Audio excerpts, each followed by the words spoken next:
कभी भी अपने मालिक से ज्यादा चमकदार मत बनो। सोचो, दुनिया के सबसे पुराने दरबारों में सबसे खतरनाक गलती यही मानी जाती थी कि किसी ताकतवर व्यक्ति को एहसास करा दो कि तुम उससे ज्यादा कैपेबल हो। राजा को लगता कि उसका सिंहासन खतरे में है, बॉस को लगता कि उसकी कुर्सी डगमगा रही है, और यहीं से तुम्हारा पतन शुरू होता है। लेकिन यही सटल ट्रिक तुम्हें बचा भी सकती है। अगर तुम अपनी ब्रिलियंस को स्मार्ट तरीके से छुपाओ, अपने मास्टर को बड़ा और सुरक्षित महसूस कराओ, तो एक दिन वही तुम्हें अपने बराबर खड़ा करेगा। ये सिर्फ एक रूल नहीं, ये उस इनविजिबल गेम का पहला सीक्रेट है जो दुनिया में पावर डिसाइड करता है। दूसरा लॉ है, अपने इरादों को छुपाओ। सोचो, अगर लोग हमेशा जानते रहें कि आप क्या करने वाले हैं, तो आपका हर मूव प्रिडिक्टेबल बन जाता है। ऐसे में आपका कोई भी एडवांटेज खत्म हो जाता है। दुनिया में जिन लोगों ने सबसे बड़ी पावर हासिल की, उन्होंने हमेशा अपनी ट्रू इंटेंशंस को सीक्रेट रखा। यह कोई डिसऑनेस्टी नहीं है, बल्कि यह एक स्ट्रेटेजिक स्किल है, अपनी अगली चाल को इतनी सटल तरीके से छुपाना कि कोई भी उसे एंटिसिपेट न कर सके। इतिहास में ऐसे कई एग्जाम्पल्स मिलते हैं जहां महान लीडर्स, जनरल्स और इवन बिजनेसमैन ने अपने ओपोनेंट्स को कंफ्यूज किया और अपनी प्लान्स को छुपाकर अनस्टॉपेबल बने।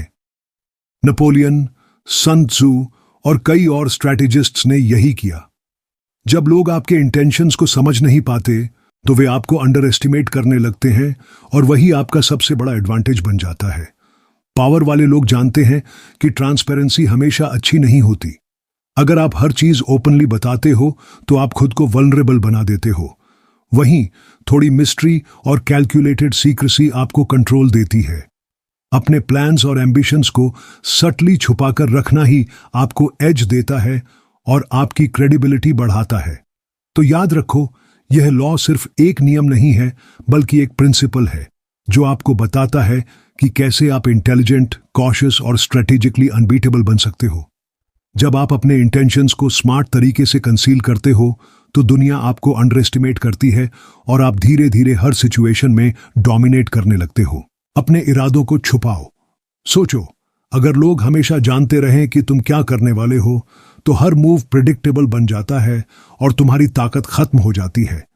दुनिया में जिन लोगों ने सच में पावर हासिल की, उन्होंने हमेशा अपनी ट्रू इंटेंशंस को सीक्रेट रखा। यह कोई डिसऑनेस्टी नहीं है, बल्कि यह एक स्ट्रेटेजिक मास्टरी है। अपनी नेक्स्ट मूव को इतनी सटल तरीके से छुपाना कि कोई भी एंटिसिपेट न कर सके।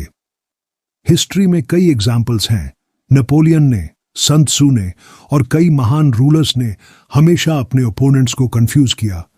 उन्होंने अपने प्लान्स को सीक्रेट रखा ताकि लोग उन्हें अंडर एस्टिमेट करें, और वही अंडर एस्टिमेट उन्हें अनबीटेबल बनाता था। जब लोग तुम्हारे इंटेंशंस नहीं समझते, तो तुम कंट्रोल में रहते हो और तुम्हारी हर चाल मैक्सिमम इफेक्ट देती है। पावर वाले लोग जानते हैं कि ट्रांसपेरेंसी हमेशा सेफ नहीं है। अगर तुम सब कुछ ओपनली दिखाओगे, तो तुम वल्नरेबल बन जाओगे। वहीं थोड़ी मिस्ट्री, कैलकुलेटेड सीक्रेसी और साइलेंट स्ट्रैटेजी ही तुम्हें एज देती है। अपने एम्बिशंस और ब्रिलियंस को सटली छुपाना मतलब ये नहीं कि तुम वीक हो, बल्कि यह दिखाता है कि तुम स्मार्ट, पेशेंट और अनस्टॉपेबल हो। ये लॉ सिर्फ एक रूल नहीं है, बल्कि एक प्रिंसिपल ऑफ डोमिनेंस है।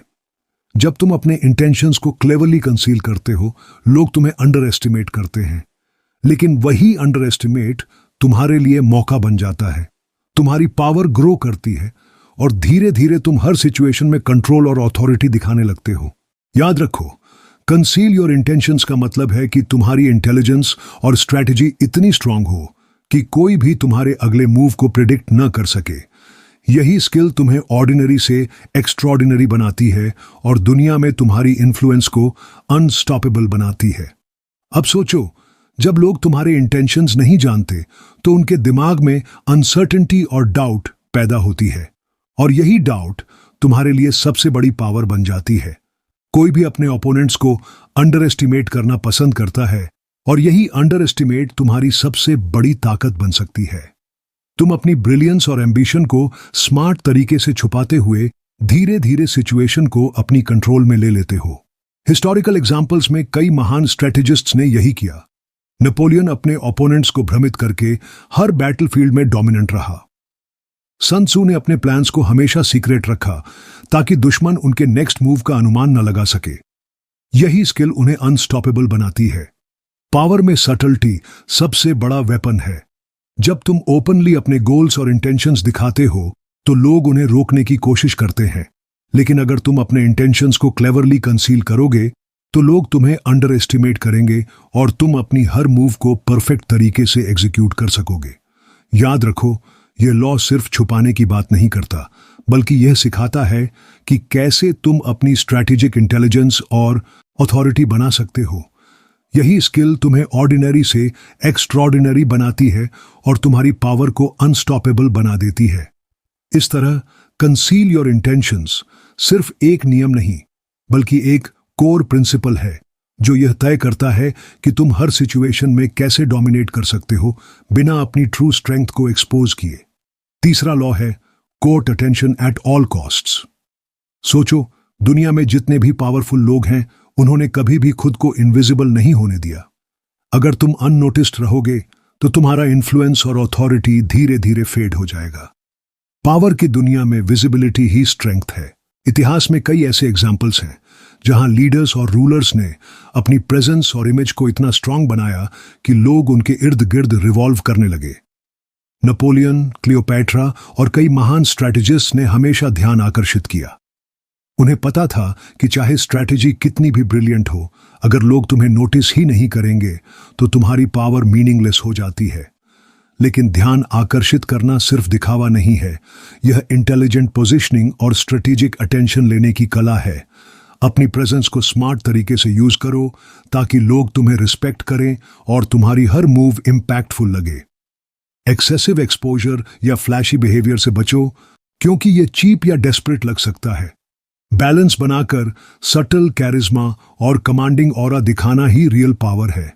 याद रखो, अटेंशन लेने का मतलब है कि लोग हमेशा तुम्हारे बारे में सोचें, तुम्हारी एक्शंस और चॉइसेस को नोटिस करें। जब तुम खुद को स्ट्रेटेजिकली विजिबल बनाते हो तो लोग तुम्हारे डिसीजंस और इंटेंशंस के अनुसार रिएक्ट करने लगते हैं। यही स्किल तुम्हें ऑर्डिनरी से एक्स्ट्रॉर्डिनरी बनाती है और तुम्हें हर सोशल और प्रोफेशनल सिचुएशन में डोमिनेंट पोजीशन देती है। इस लॉ का सबसे बड़ा सीक्रेट यही है, be seen, be remembered and let your presence create influence. दुनिया में जो भी अनस्टॉपेबल बनना चाहता है उसे सीखना होगा कि कैसे सही तरीके से अटेंशन अट्रैक्ट किया जाए बिना अपनी डिग्निटी या स्ट्रेटेजिक एडवांटेज खोए। इस लॉ का असली मतलब सिर्फ लोगों का ध्यान खींचना नहीं है, बल्कि यह तय करना है कि तुम्हारी प्रेजेंस और इमेज हमेशा मेमोरेबल रहे। जब तुम स्ट्रेटेजिकली लोगों की नजरों में बने रहते हो तो तुम्हारी हर एक्शन और वर्ड ऑटोमेटिक इन्फ्लुएंस पैदा करता है। हिस्ट्री में ऐसे कई लीडर्स हैं जिन्होंने यही किया।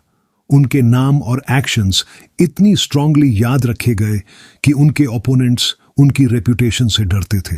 ध्यान आकर्षित करने का सीक्रेट यह है कि तुम खुद को एक मिस्ट्री और अथॉरिटी फिगर की तरह पेश करो। लोगों को तुम्हारे बारे में सोचने दो, तुम्हारी स्किल्स और डिसीजंस को एडमायर करने दो। लेकिन यहां बैलेंस बहुत जरूरी है। अगर तुम ओवर एक्सपोज हो जाओ या डेस्परेट लगो तो अटेंशन चीप या नेगेटिव लग सकती है। इसलिए सटल कैरिज्मा, कॉन्फिडेंस और कंट्रोल्ड प्रेजेंस ही तुम्हारी रियल पावर है। पावरफुल लोग जानते हैं कि विजिबिलिटी सिर्फ दिखावा नहीं, बल्कि इन्फ्लुएंस का सबसे बड़ा सोर्स है। जब तुम लोगों की नजरों में बने रहते हो तो तुम्हारे कॉम्पिटिटर्स और इवन एलाइज भी तुम्हारे मूव्स के हिसाब से रिएक्ट करने लगते हैं। तुम सिचुएशन को मैनिपुलेट कर सकते हो और अपने एडवांटेज को मैक्सिमाइज कर सकते हो। याद रखो, अटेंशन अट्रैक्ट करना एक स्ट्रेटेजिक गेम है। तुम्हें हमेशा यह समझना होगा कि कब विजिबिलिटी बढ़ानी है, कब छिपना है और कब अपने ओपोनेंट्स को कंफ्यूज करना है। जो लोग इस स्किल में माहिर होते हैं वही ऑर्डिनरी से एक्स्ट्राऑर्डिनरी बनते हैं। इस लॉ की सबसे बड़ी ताकत यह है कि जब तुम नोटिस्ड होते हो और लोगों की नजरों में रहते हो तो तुम्हारी इन्फ्लुएंस ऑटोमेटिक बन जाती है। लोग तुम्हारे प्रेजेंस, डिसीजंस और एक्शंस को ध्यान से फॉलो करते हैं। यही वो तरीका है जिससे तुम सोशल, प्रोफेशनल और पर्सनल सिचुएशंस में अनस्टॉपेबल पावर हासिल कर सकते हो। चौथा लॉ है क्रश योर एनिमी टोटली। ये रूल थोड़ा रूथलेस लगता है, लेकिन पावर की दुनिया में इसे समझना बेहद जरूरी है। अगर आप अपने ओपोनेंट्स को केवल आधा कमजोर करते हैं, अगर आप उन्हें अधूरा हरा देते हैं, तो वे हमेशा वापस आने की कोशिश करेंगे। उनका रिजेंटमेंट, जेलसी और रिवेंज का डिजायर बढ़ता है। यही वो खतरा है जो आपके लिए कभी भी अचानक समस्या खड़ी कर सकता है। इसलिए जब आपको किसी को न्यूट्रलाइज करना हो तो पूरी तरह से करना चाहिए। इतिहास इसका सबसे बड़ा प्रमाण है। नेपोलियन ने अपने राइवल्स को केवल चुनौती नहीं दी, बल्कि उनकी पूरी ताकत को खत्म कर दिया। सन त्सू और मैकियावेली ने भी यही प्रिंसिपल अपनाया। पार्शियल विक्ट्रीज सिर्फ फॉल्स सिक्योरिटी देती हैं। अगर तुम अपने एनिमी को पूरी तरह डोमिनेट करोगे तो तुम न केवल थ्रेट्स को खत्म कर देते हो, बल्कि अपनी पावर और अथॉरिटी को भी सॉलिडिफाई कर लेते हो। लेकिन इसका मतलब यह नहीं कि सिर्फ ब्रूट फोर्स से सब कुछ हासिल हो जाएगा। यह लॉ स्ट्रेटेजिक प्लानिंग, टाइमिंग और इंटेलिजेंस मांगता है। तुम्हें पता होना चाहिए कि किस तरीके से, कब और किस हद तक अपने ओपोनेंट को न्यूट्रलाइज करना है। कैलकुलेटेड और थॉटफुल अप्रोच ही तुम्हें अनस्टॉपेबल बनाती है। ये लॉ सिर्फ एक्सटर्नल एनिमीज के लिए नहीं है, बल्कि कभी कभी इंटरनल कॉन्फ्लिक्ट्स या ऑफिस पॉलिटिक्स में भी लागू होता है। अगर तुम किसी राइवलरी को इग्नोर करते हो या हाफ हार्टेड तरीके से हैंडल करते हो, तो वही राइवलरी धीरे धीरे तुम्हारे करियर, रेपुटेशन और इन्फ्लुएंस को नुकसान पहुंचा सकती है। पावर में कोई भी लूपहोल तुम्हारे खिलाफ काम कर सकता है।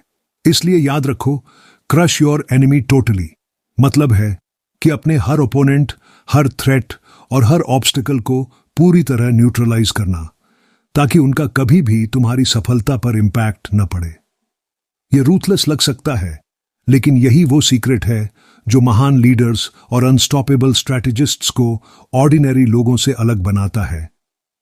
जब यह लॉ सही तरीके से अपनाया जाता है तो तुम न केवल सरवाइव करते हो, बल्कि हर सिचुएशन में डोमिनेट और पावरफुल बन जाते हो। इस लॉ का असली मतलब सिर्फ शत्रु को हराना नहीं है, बल्कि उन्हें पूरी तरह से पावरलेस और इनकेपेबल बनाना है। जब तुम अपने ओपोनेंट्स को अधूरा हराते हो तो वे हमेशा पीछे से हमला करने की कोशिश करते हैं। उनका रिजेंटमेंट और हिडन एम्बिशन तुम्हारे खिलाफ काम कर सकता है। इसलिए हाफ मेजर्स कभी काम नहीं आती। पावर की दुनिया में जो कोई भी वीक पॉइंट्स छोड़ देता है, वही हमेशा खतरे में रहता है। लेकिन इसे समझदारी और इंटेलिजेंस के साथ करना बेहद जरूरी है। यह ब्रूट फोर्स का खेल नहीं है, बल्कि एक कैलकुलेटेड स्ट्रैटेजी है। तुम्हें पता होना चाहिए कि कब स्ट्राइक करना है, किस तरीके से अपने ओपोनेंट की स्ट्रेंथ को न्यूट्रलाइज करना है और कब खुद को इनविजिबल रखना है। इतिहास में कई महान स्ट्रैटेजिस्ट्स ने यही किया। उन्होंने अपने राइवल्स को सिर्फ हराया नहीं, बल्कि पूरी तरह से न्यूट्रलाइज किया, ताकि उनके खिलाफ कोई कमबैक संभव न हो। यह लॉ सिर्फ एक्सटर्नल राइवल्स के लिए नहीं है, बल्कि इंटरनल पॉलिटिक्स, ऑफिस राइवलरीज और सोशल डायनामिक्स में भी उतना ही रेलेवेंट है।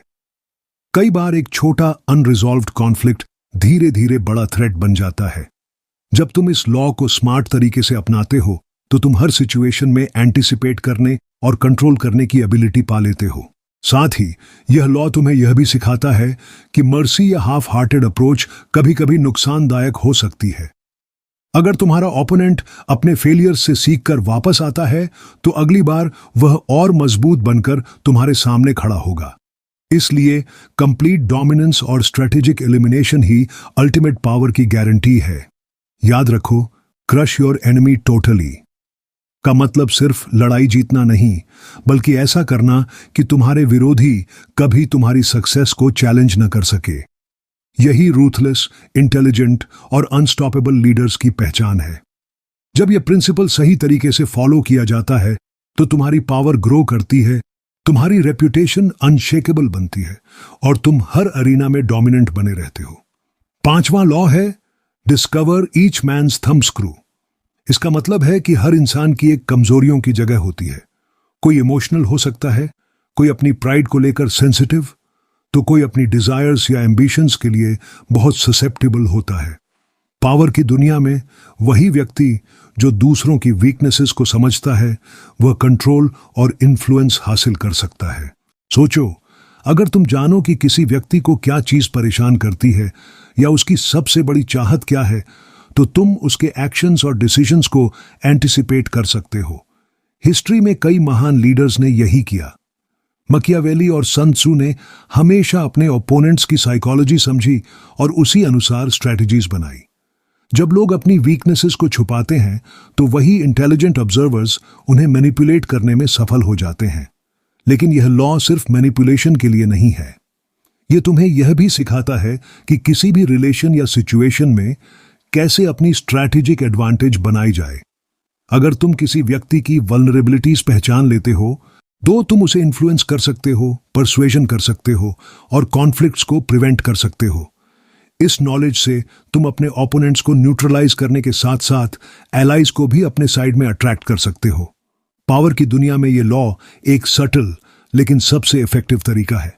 जब तुम समझते हो कि कौन सी चीज किसी के बिहेवियर को कंट्रोल करती है तो तुम अपनी मूव्स को मैक्सिमम इंपैक्ट देने के लिए टेलर कर सकते हो। यही स्किल तुम्हें ऑर्डिनरी से एक्स्ट्राऑर्डिनरी बनाती है और तुम्हारी एबिलिटी को अनस्टॉपेबल बनाती है। याद रखो, discover each man's thumb screw का मतलब यह नहीं कि तुम एक्सप्लॉइट करो हर वीकनेस को सेल्फिशली, बल्कि यह सिखाता है कि इंटेलिजेंस, ऑब्जर्वेशन और स्ट्रैटेजिक थिंकिंग के जरिए कैसे तुम हर सिचुएशन में अपने लिए पावर और इन्फ्लुएंस हासिल कर सकते हो। यह वही नॉलेज है जो ग्रेट लीडर्स और स्ट्रैटेजिस्ट्स को बाकी लोगों से अलग बनाती है। इस लॉ का असली मतलब सिर्फ वीकनेसेस ढूंढना नहीं है, बल्कि यह जानना है कि किसी भी इंसान की कौन सी वल्नरेबिलिटी उसके डिसीजंस और एक्शंस को कंट्रोल करती है। जब तुम यह समझ जाते हो तो तुम सिचुएशन को मैनिपुलेट कर सकते हो और अपने एडवांटेज के अनुसार काम कर सकते हो। हिस्टोरिकल एग्जाम्पल्स में देखो, कई महान लीडर्स, जनरल्स और स्ट्रैटेजिस्ट्स ने अपने ओपोनेंट्स की हिडन फियर्स, डिजायर्स और एम्बिशंस को पहचान कर अपनी स्ट्रैटेजीज बनाई और अनबीटेबल बने। लेकिन इसे समझदारी और एथिक्स के साथ अपनाना बहुत जरूरी है। इसका मिसयूज करने पर रिलेशनशिप टूट सकते हैं या तुम खुद वल्नरेबल हो सकते हो। इसलिए ऑब्जर्वेशन और इंटेलिजेंस का सही बैलेंस बनाना जरूरी है। जब तुम सटल तरीके से दूसरों की वल्नरेबिलिटीज को समझते हो तो तुम उनकी ट्रस्ट, रिस्पेक्ट और कोऑपरेशन भी हासिल कर सकते हो। यही स्किल तुम्हें ऑर्डिनरी से एक्स्ट्राऑर्डिनरी बनाती है और तुम्हारी स्ट्रैटेजिक पावर को अनस्टॉपेबल बनाती है। पावर की दुनिया में यह लॉ तुम्हें यह भी सिखाता है कि कोई भी व्यक्ति पूरी तरह प्रिडिक्टेबल नहीं होता। हर किसी के भीतर कोई ना कोई प्रेशर पॉइंट या वीकनेस होती है। तुम्हारा काम है उसे आइडेंटिफाई करना और अपने मूव्स को टेलर करना ताकि तुम मैक्सिमम इंपैक्ट और इन्फ्लुएंस अचीव कर सको। यह लॉ सिर्फ ओपोनेंट्स के लिए नहीं है, बल्कि अलाइज और कोलैबोरेटर्स के साथ भी काम करता है। जब तुम उनके मोटिवेशंस को समझते हो तो तुम उन्हें अपने पर्पस के अनुसार अलाइन कर सकते हो। याद रखो, discover each man's thumb screw सिर्फ मैनिपुलेशन का तरीका नहीं है, बल्कि यह इंटेलिजेंस, ऑब्जर्वेशन और साइकोलॉजिकल मास्टरी का अल्टीमेट टूल है। यह स्किल तुम्हें हर अरीना में एडवांटेज देती है, तुम्हारी इन्फ्लुएंस बढ़ाती है और तुम्हें अनस्टॉपेबल बनाती है। जब तुम इसे समझकर और स्ट्रेटेजिकली अप्लाई करते हो तो तुम हर सोशल, प्रोफेशनल और पर्सनल सिचुएशन में सुपीरियर पोजीशन हासिल कर सकते हो। अब जब हमने कुछ सबसे महत्वपूर्ण लॉज कवर कर लिए हैं, जैसे never outshine the master, conceal your intentions, court attention at all costs, crush your enemy totally और discover each man's thumb screw, तो यह समझना जरूरी है कि इन प्रिंसिपल्स का अल्टीमेट पर्पस क्या है। द 48 लॉज ऑफ पावर सिर्फ रूल्स का कलेक्शन नहीं है, यह एक रोड मैप है जो तुम्हें सोशल, प्रोफेशनल और पर्सनल अरीनाज में अनस्टॉपेबल बनाने के लिए डिजाइन किया गया है। पावर की दुनिया में सक्सेस केवल मेहनत या इंटेलिजेंस से नहीं आती, बल्कि स्ट्रैटेजी, ऑब्जर्वेशन और साइकोलॉजिकल मास्टरी से आती है। ये लॉज हमें यह सिखाते हैं कि कैसे हम अपनी प्रेजेंस, इन्फ्लुएंस और अथॉरिटी बढ़ा सकते हैं। कभी भी इंपल्सिव या इमोशनल डिसीजंस लेने से बचो। हमेशा सिचुएशन को ऑब्जर्व करो, लोगों की साइकोलॉजी समझो और अपने मूव्स को स्ट्रैटेजिकली प्लान करो। हिस्ट्री में जिन लोगों ने ग्रेटनेस हासिल की, उन्होंने यही किया। उन्होंने अपने ओपोनेंट्स को समझा, अपनी ब्रिलियंस को स्मार्ट तरीके से कंसील किया और हर मूव को मैक्सिमम इंपैक्ट देने के लिए टेलर किया। यही सीक्रेट उन्हें ऑर्डिनरी से एक्स्ट्राऑर्डिनरी बनाता है। सबसे महत्वपूर्ण बात यह है कि पावर का मतलब रूथलेस होना नहीं है, बल्कि इंटेलिजेंट, कैलकुलेटेड और पेशेंट होना है। जब तुम इन लॉज को सही तरीके से समझकर और स्ट्रेटेजिकली अप्लाई करते हो तो तुम किसी भी अरीना में अनस्टॉपेबल बन जाते हो। रिलेशनशिप्स, निगोशिएशंस, करियर मूव्स या लीडरशिप, हर जगह ये प्रिंसिपल्स तुम्हारी डोमिनेंस और इन्फ्लुएंस को डिफाइन करते हैं। तो याद रखो, पावर सिर्फ किसी पोजीशन या टाइटल से नहीं आती। यह नॉलेज, ऑब्जर्वेशन, स्ट्रैटेजी और सटल एग्जीक्यूशन से आती है। अगर तुम इन लॉज को समझते और अप्लाई करते हो तो कोई भी चैलेंज, कोई भी ओपोनेंट या कोई भी ऑब्स्टिकल तुम्हें रोक नहीं सकता। ये लॉज तुम्हें ऑर्डिनरी से एक्स्ट्राऑर्डिनरी बनाते हैं और यही अल्टीमेट टेक अवे है, master the laws, master the game of life. तो दोस्तों, ये थी द 48 लॉज ऑफ पावर की कुछ सबसे पावरफुल और जरूरी स्ट्रैटेजीज जो आपकी लाइफ, करियर और सोशल गेम को पूरी तरह बदल सकती हैं। याद रखो, ये सिर्फ रूल्स नहीं है, ये सीक्रेट्स हैं जो आपको ऑर्डिनरी से एक्स्ट्राऑर्डिनरी और अनस्टॉपेबल बना सकते हैं। अगर आपको ये समरी पसंद आई और आप और ऐसी पावरफुल बुक्स और स्ट्रैटेजीज के बारे में जानना चाहते हो तो हमारे चैनल को अभी सब्सक्राइब करें। बेल आइकॉन दबाना मत भूलना ताकि आप हर नए वीडियो को सबसे पहले देख सकें। पावर की दुनिया में आगे बढ़ना है तो स्ट्रैटेजी सीखो, ऑब्जर्व करो और हमेशा स्मार्ट और अनस्टॉपेबल बनो।